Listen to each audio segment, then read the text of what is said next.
Welcome back to Ox Tools. I'm Tom. So welcome to another episode of Monday Night Meatloaf, and we've got the typical meatloaf mix, a little bit of this, a little bit of that.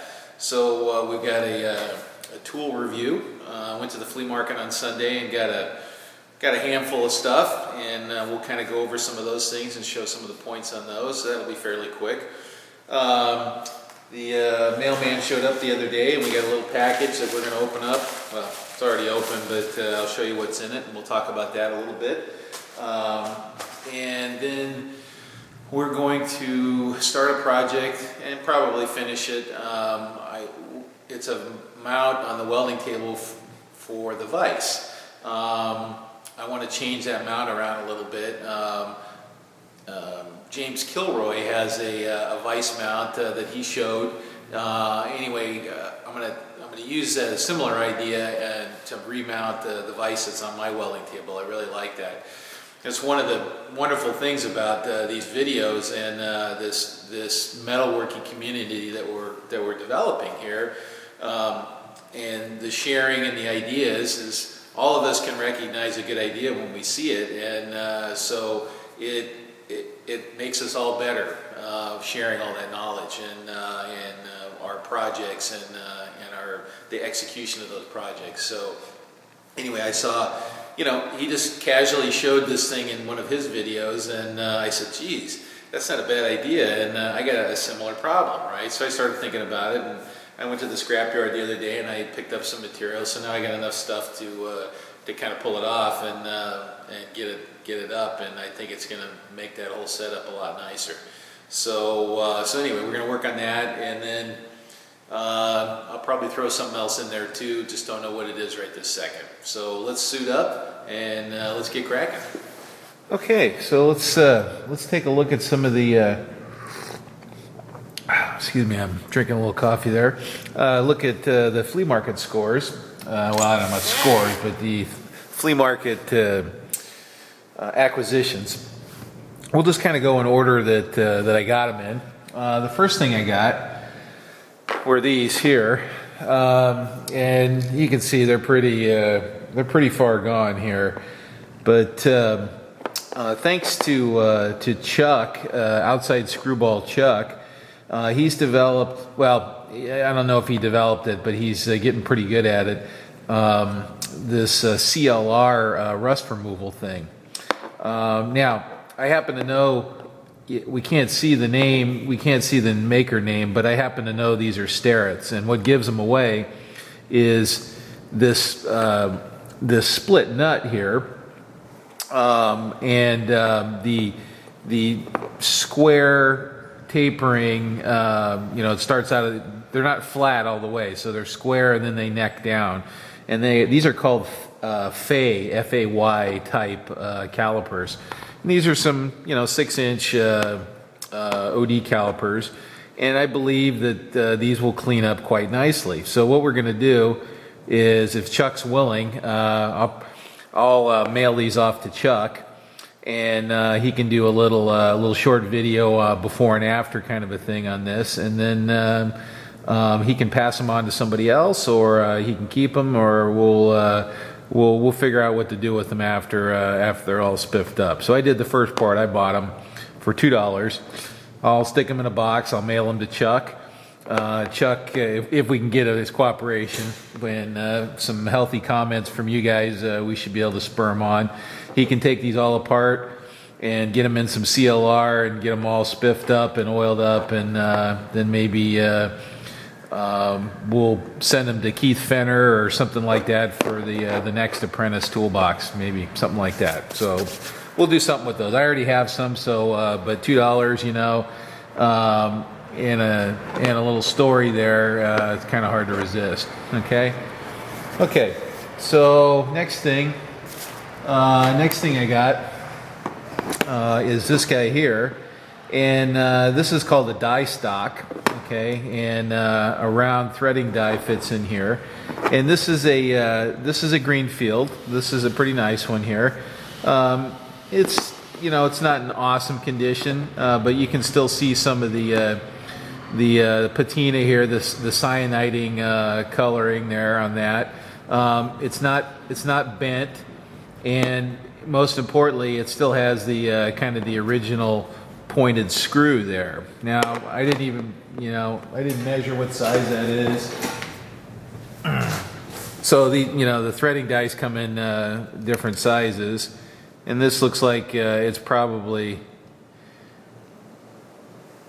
well, I don't know if there's a 1 5/16 OD die. I don't know. I have to look and see. So it's 33.6 millimeter inside there. But anyway, a round die fits in there, and I have some tucked away here, but I don't think I have a good die stock like that. Anyway, that was $2, and this will clean up pretty nicely too. So it's got, it's got the used patina, which is kind of nice. I don't really have to have the pristine tool situation, just usable, and all this wear on this and these dents. There's a whole story there that's in somebody's toolbox, and it tells a little story. Anyway, it's kind of nice. Okay, so next thing, let's see. Yeah, we're just going in order here. Next thing, I got a couple of C-clamps, and man, are these ugly. Somebody shot them with silver paint. This one's a little chewed up, but it was $5. Okay, it's an Armstrong, and we can do a little well build-up on that and fix that up. This is a $40 or $50 C-clamp, forged Armstrong 4-inch C-clamp. The swivel pad. This is what you look for. That this is in good condition here. The screw's not bent, okay, and this one's not bent, and the handle's not bent, okay, because what that means is somebody was really wailing on it. And now this, some knucklehead or bozo, looks like torch cut to me. So they were clamping a plate, and they got a little too close, and they cut the damn C-clamp too. So that's just a kind of a boson move there. But that same guy had this one, and this is the one I was more interested in, because this is a fine thread, heavy pattern. Now this is a Williams, and they call it Agrippa. I'd never seen that before. Anyway, but it's a Williams, which is a known brand. And once again, the swivel pad's intact, the screw's okay. And then now what's neat about these is the handle's a little longer. Also, this is intended so that you can put a wrench on those. So these can actually take a lot more gronk on the... Oh, okay, I gotta swivel the camera around. What are you doing over there? What are you doing over there? He was rolling on his back, sitting in the sun. I got the door open. What are you doing? Huh? What are you doing? Come here. Come here. Come over here and say hi. That's Ernie. Anyway, okay, let's go back here. Hey, bub. Hey, bub. Good boy. Okay, get away from the tripod. Okay, so back to the C-clamp here. Anyway, these are okay to put a wrench on that and crank down. So you can really, if you see one of these, this is a good buy. This was $10, so I got both C-clamps for $15, which is pretty good. And I'll sandblast these and get this horrible silver paint off of there, and get those squared away. Okay, so next thing was, and it's all in a bag here. What are you doing, Val? What are you doing? What are you doing? All right. I'm just going to tear this open because this is, I don't want to dump it out because there's some,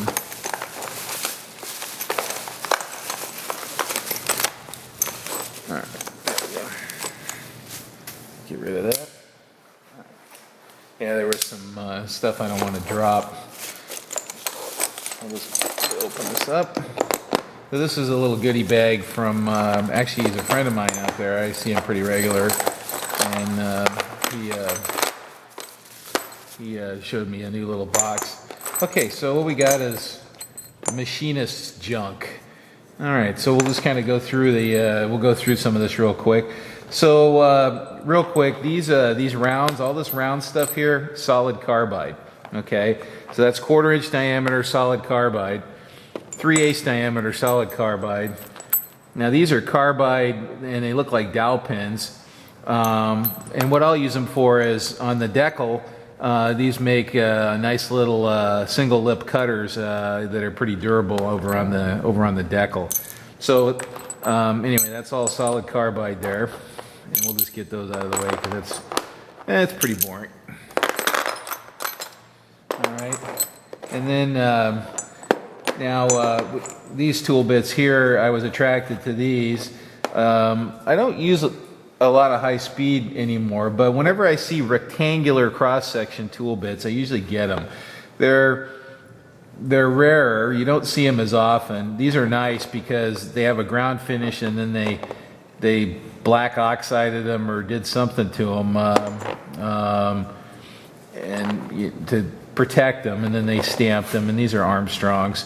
But we got a little Meatloaf episode coming up with where we're going to do a tool bit, a different kind of a tool bit and we'll use one of these rectangular bits. So anyway, this whole little package was $12.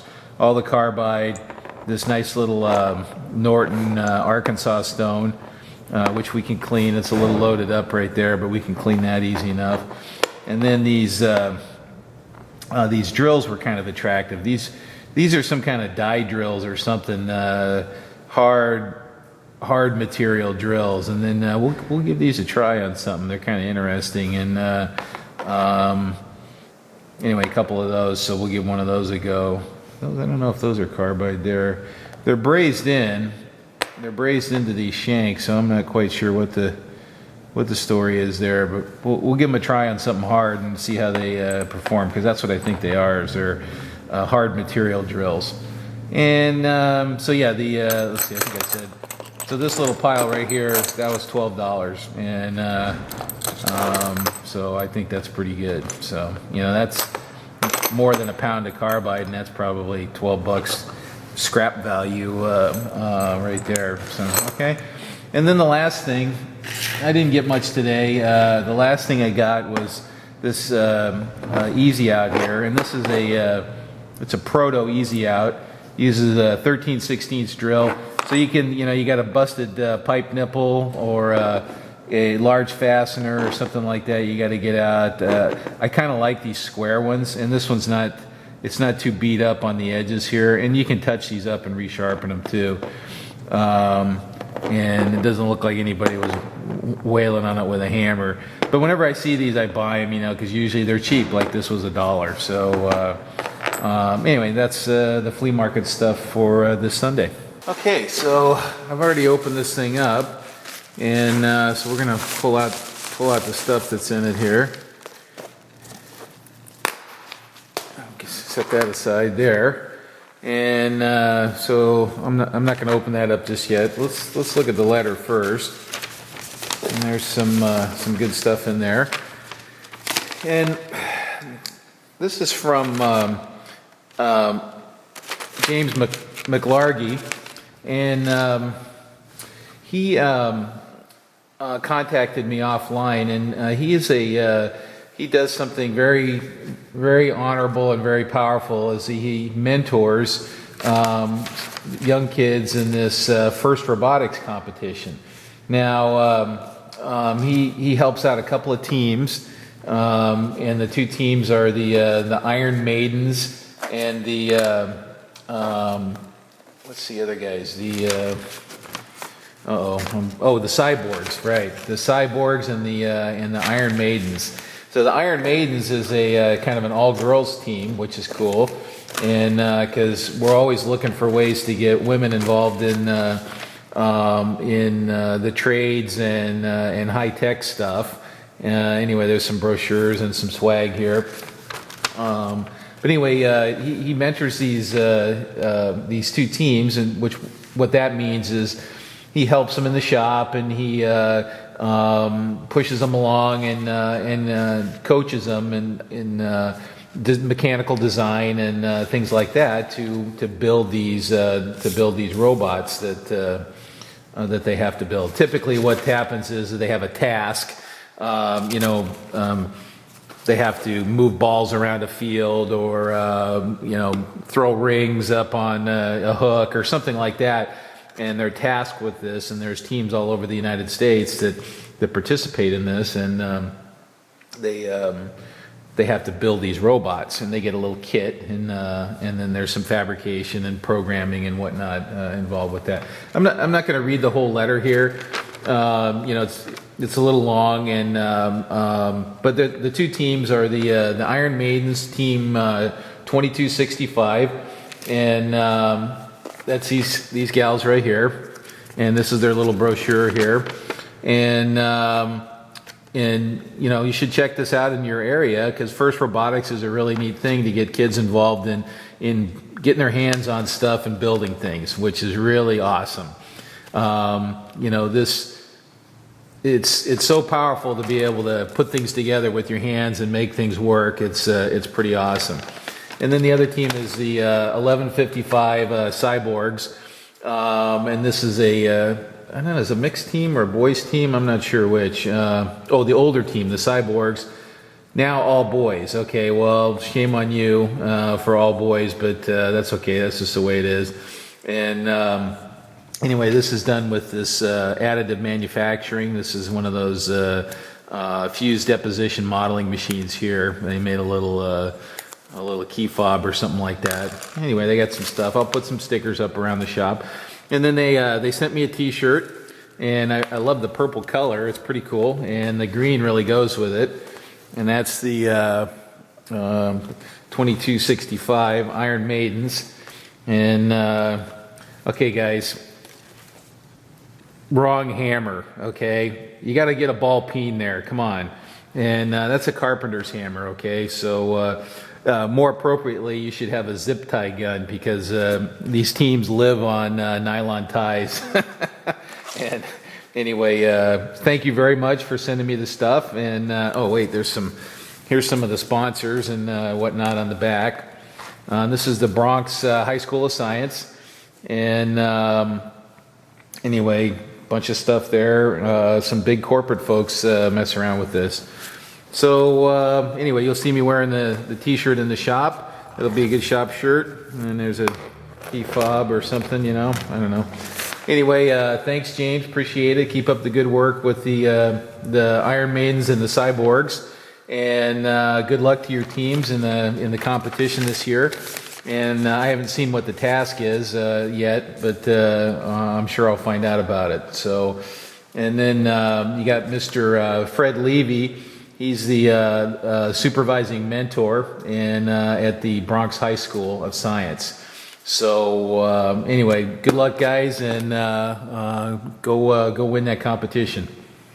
Okay, so I thought I'd try a little magic trick here and see what happens. How's that? Nice shirt. Thanks a lot. Okay, so here's the problem I'm trying to solve over here with this vise. You can see that it's pretty far off of the table, which is not a bad thing necessarily.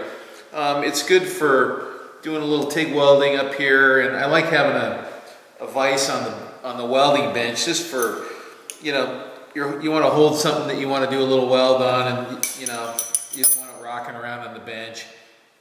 And this little vise here is pretty sweet for that kind of stuff, because you can manipulate it around and get just the right angle that you want for welding.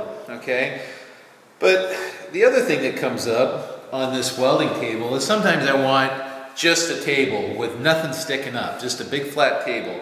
You got something big, or you're doing a big frame, you're doing a frame or something like that, and you're sliding around. So I end up unbolting this off of the table. Well, James Kilroy, what he did, it's great. He just basically made a trailer hitch receiver underneath the table with some trailer hitch tubing. This is 50 millimeter tubing, 2x2. And this is 2.5 inches by 2.5 inches, and these telescope together real nicely here. So the idea is that we're going to make a receiver under the table, and bolted to the table, not welded, bolted to the table. And then the vise will be mounted to the quote unquote trailer hitch part, or the receiver, or the insert part. And then we'll lock it down with a clamping handle. Now that's going to do two things for me. It's going to make the vise really easy to remove from the table. And I've already loosened the screws up here. So bango, I can take this on and off the table real quick, right? The other thing it does is, since it's going to be mounted to the bottom, it drops this down, and then I still get my manipulation that I want, but it lowers this a little bit. And anyway, so that's the job, and I got some materials here. This is actually going to be the vise mount here, and then this is part of the mounting bracket here, and then we'll drill and tap a couple of holes in the edge of the table, which are always kind of handy anyway for other stuff. So let me get this clamped up the way it's going to be. I'll show that real quick, and then we'll get to the fab. Okay, so I got it clamped up. This won't be sticking out. This will be flush with the table here. But I just wanted to show the kind of the general layout here. So this will be on this disc here, and not drop it on the floor there, Mr. Wizard. And we'll probably reduce the diameter of this disc to match that, and then we'll drill and tap some holes in that. And then there'll be a mounting plate here, like so, that mounts this to the table, and then there'll be another clip right here with another fastener going in this side of the table. And then underneath, there'll be a locking lever underneath, and I got this heavy hex nut that we're going to drill a hole through and weld that to the tube underneath, just to provide some extra thread for the clamping handle, which I ordered from McMaster Car. So that should be in a couple of days, and get that. So let's cut some material, and let's get cracking.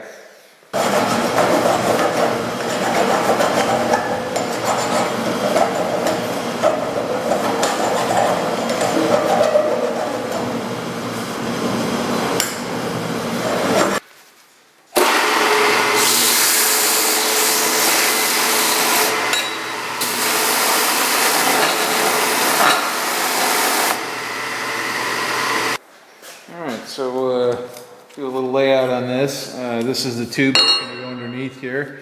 We're going to lay out for this heavy hex nut here we're putting on. I'm using, this is a Starrett combination square, but this is a face extender that I made for dealing with the large radii on tubing. Normally these are sometimes a little skinny for this heavy wall tubing like this, to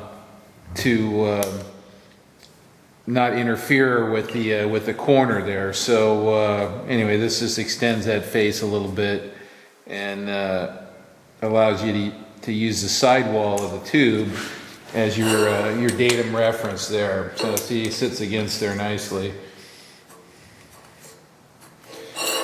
And you always go from both sides, that way whatever error in setting that you've done, you split that error.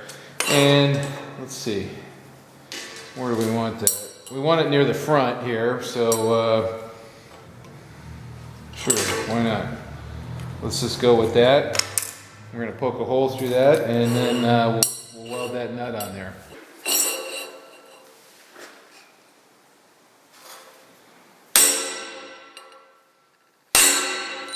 Okay, so we're going to use a little different tool here to cut the hole through the side of that tube. I haven't shown these before, other than the ones, it's because I can't open the box. There it is. I haven't shown these before, except the larger ones that go in the mill.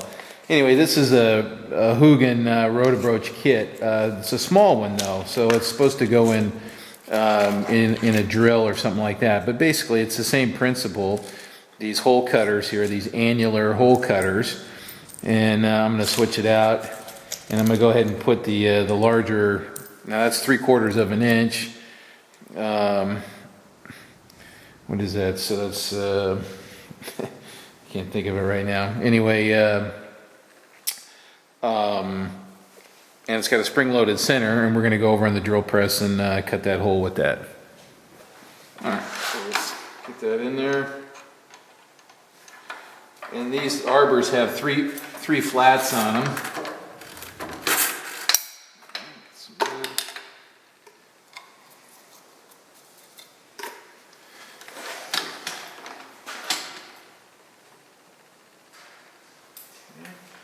Lock that down. Let's check our speed. Ooh, too fast.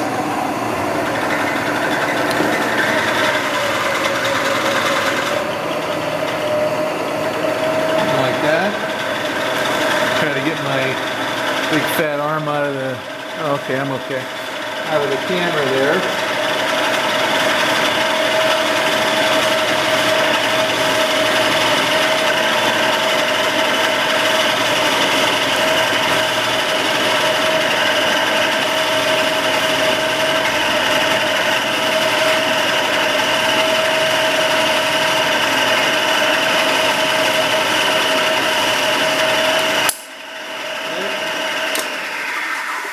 Slicker than weasel snot. So in that hole, that's 3/4. That hole will be within a couple thousandths of size there. So it works really good. And that little spring-loaded jobber shot the little disc out there that we just cut. Anyway, that's a nice clean hole. You saw that it was real gentle on the drill press there.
Cooled off. That's the mounting plate. It's going to go on the side like that and mount to the table.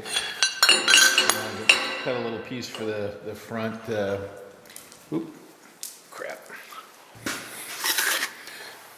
All right, we're going to try this roto-broach close-up again here.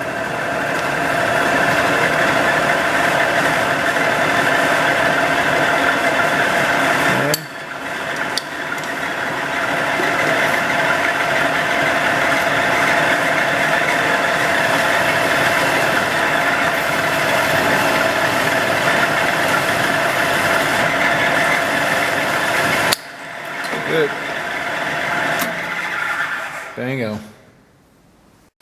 Okay, so we made the little tab, the front tab here, and then instead of separating the two, I decided to go ahead and just tie them together around the corner here. So we'll put a weld here, and we'll put a little weld along there, and then there'll be a fastener that goes in here, and then the two here, and that'll hold it.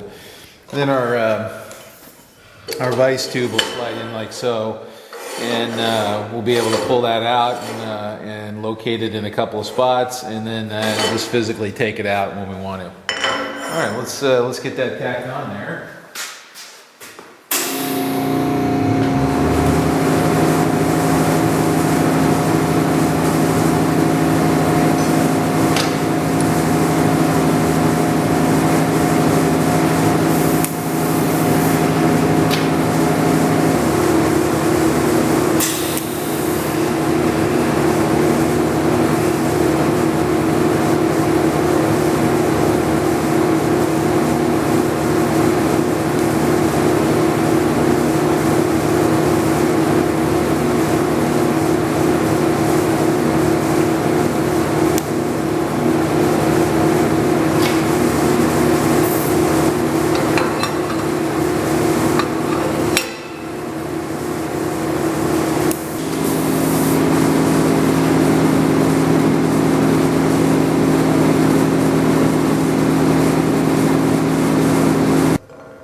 Okay, well, that's cooling off a little bit. We're going to go ahead and go over to the lathe and turn this disc down to match the bottom of this, which is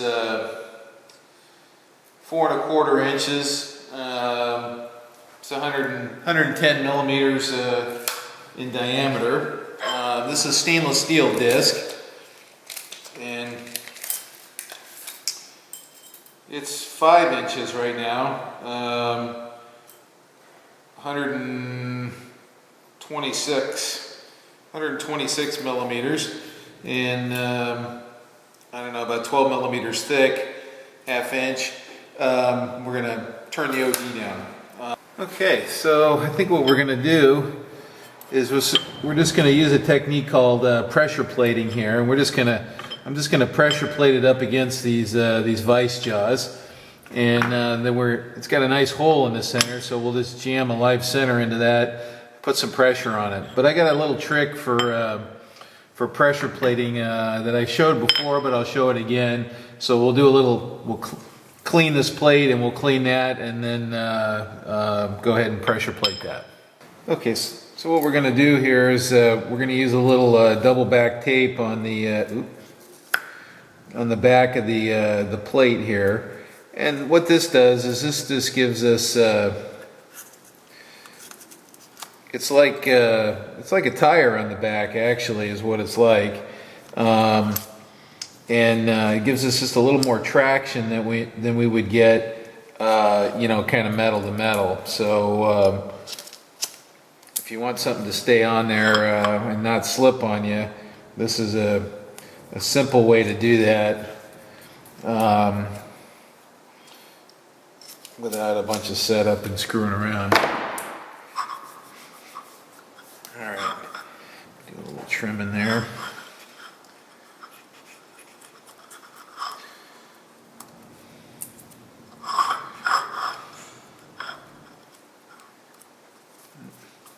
Okay, in this particular tape here, I'm gonna go get my hammer and whack that down. Okay, so we'll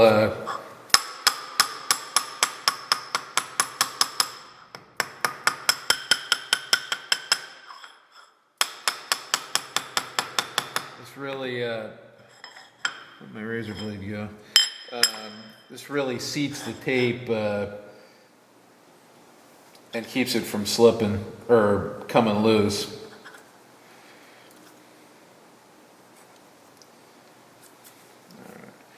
All right, now let's pluck those off.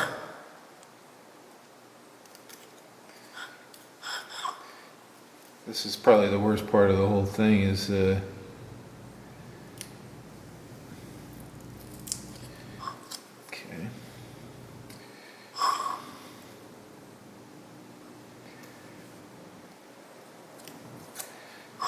getting the tape started, you know.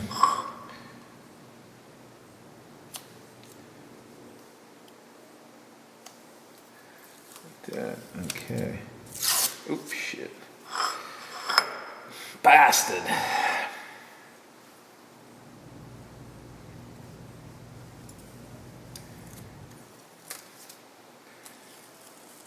All right.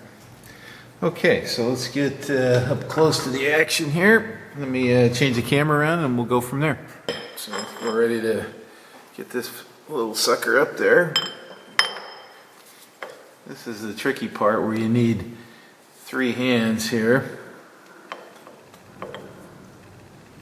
Like that. Okay.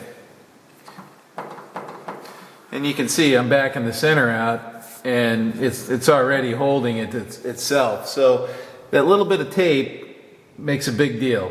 Really adds a measure of certainty there to the whole thing. Okay, so we're kind of all set up here, ready to go. Okay, 285 RPM, and we'll calibrate our tool on this OD, and then we're going to cut that down to 4 1/4. I don't remember what size this is. Let me get a measuring tool. All right, I don't remember what this was here. Okay, so it's 5 on the money there, 5 inches. All right, so let's calibrate our tool. Yeah.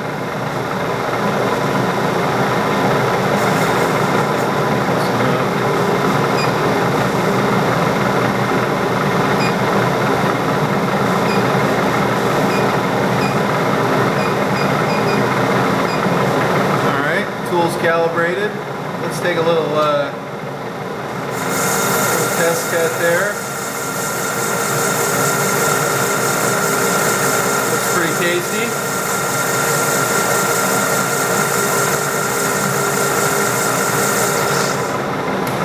Let's see if we get any more.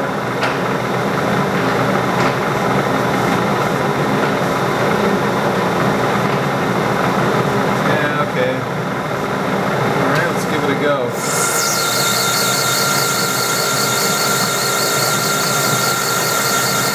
The chips are breaking. I want to have enough depth of cut that the chips break.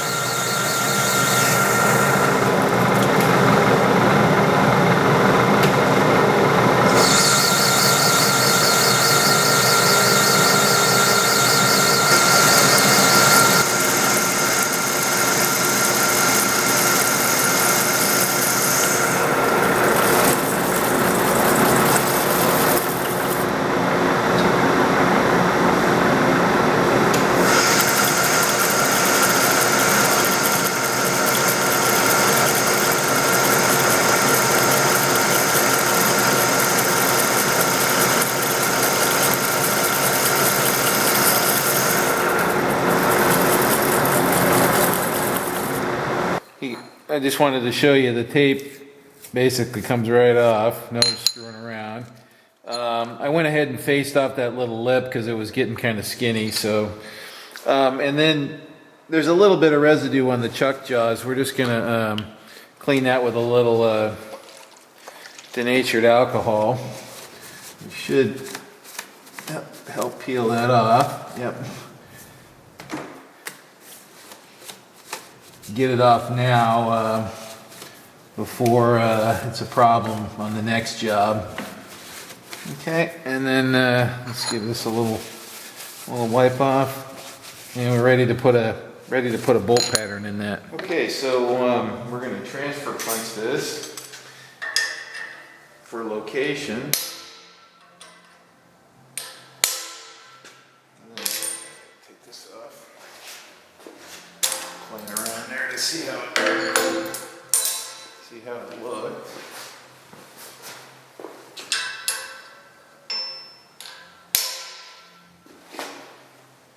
All right, that's a couple of good dinks.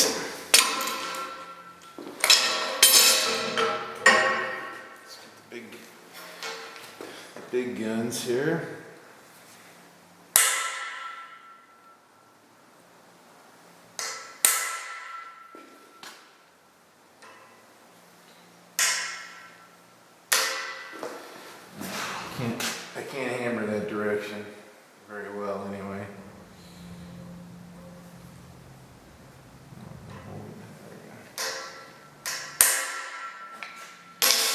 So then I'm going to use a corded drill here, and then I'm just going to use this as a guide so that I'm basically straight with the world here, or perpendicular to that surface, I should say.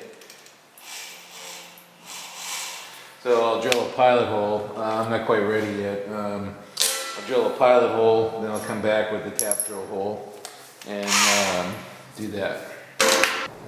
Okay, so we kind of ran into an interesting problem here.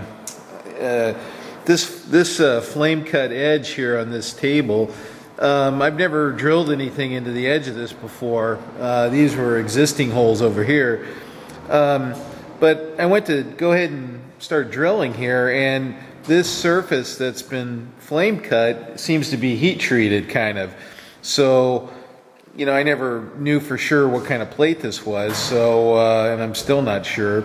But this surface that's been cut with the flame cut is hard, and my drill just won't, it won't penetrate it, and so. Now, obviously, I've been able to drill it once the scale has been removed or whatever in other places, so it's not hard underneath. I think we just have a surface hardness problem. So what we're going to do here is one of our drills that we got at the flea market, these hard material drills. We're going to try to break that scale so that we can come back with a normal high-speed drill bit and get through that. But it's kind of a interesting little problem. So just kind of went to drill it. I'm like, oh, this drill's screwed up. I sharpened the drill. I came back. Well, the drill's still screwed up. So, all right. So let's see what we get here. So that's cutting it.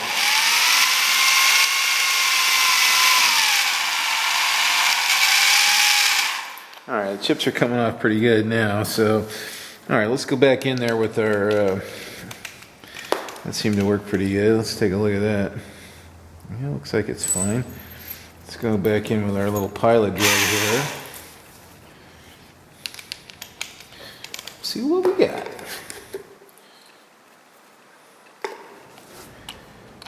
I've dispensed with the block because I have to put a bit of pressure on this.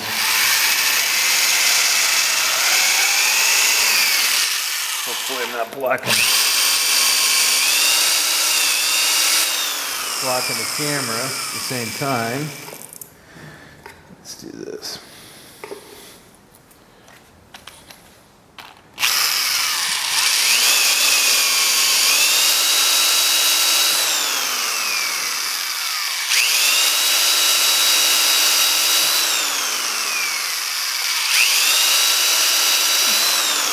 Alright, that's probably deep enough. So anyway, you could probably break that with a grinder too, and knock it off with a grinder, and get through that hard scale on the outside. This is actually fairly common when dealing with flame cut or plasma cut plates. You get that hard scale on it. Anyway, so I'll just go back, and I'm not going to show it all on camera. Drill these with a larger drill, and then tap them. All right, so we got them all tapped without any incident here. So they're tapped 3/8/16, which is pretty close to M10. It's one of my favorite sizes, just kind of in general. Oops, let me loosen those a little bit. It's kind of one of my favorite sizes in general, and the reason is you can get it really tight, and the average normal human can't break one that easily. There's from over tightening. So if I just crank on these, I can put pretty much as much pressure as I can put by hand on this, and with no worries of breaking the fastener. And even with a cheap grade of fastener or whatever, it's big enough that it's hard to break. Okay. All right, that looks pretty good. So get a little bit of wiggle there. Maybe I'll add a second screw, but we'll try it. This vise is pretty small, and we're probably not going to be out that far with it. I was thinking this might be pretty good here, actually, because, you know, all the time you got something that you can, you know, just stick in the hole to tighten that up. So maybe I won't use the clamp handle for that. But we'll see. All right, so now we'll add our vise base to this and finish this thing up.